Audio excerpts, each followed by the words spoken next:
Mən istəyərdim ki, onurğa göstərim insanlara. İnsanlar görsünlər ki, onurğamız necə bir onurğadır. Bu kiçik maketidir. Ayrı-ayrı sümüklərdən ibarət olan təsbeh kimi yığılmış bir mexanizmdir. Onurğamızı düzgün, əyri saxlayan bizim əzəllərimizdir. Əslində, həmişə tibbdə onurğanızda problem var deyilir, amma çox vaxtı problem onurğada olmur, onu təşkil edən periferiyada olur. Yəni, əzəllərdə olur, bağlarda olur, vətərlərdə olur. Ona görə normalda insanoğlu gün ərzində 5 dəfə, 6 dəfə onurğanı boşaldan, deşarj eləyən bir hərəkətlər uygulamalıdır. Məncə, danışa bilsəydi, deyərdi ki, məni boşalt, məni yükdən azad elə gün ərzində.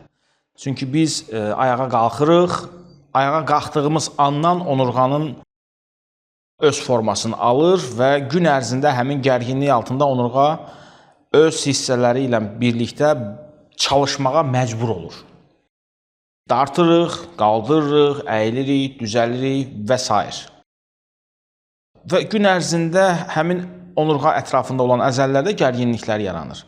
Biz əslində 5-6 dəfə gün ərzində onurğanı deşarj eləməliyik.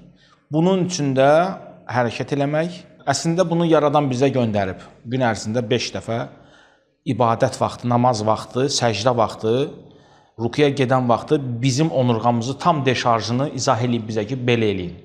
Sadəcə olaraq insanoğlu bəzisi eləyir, bəzisi eləmir.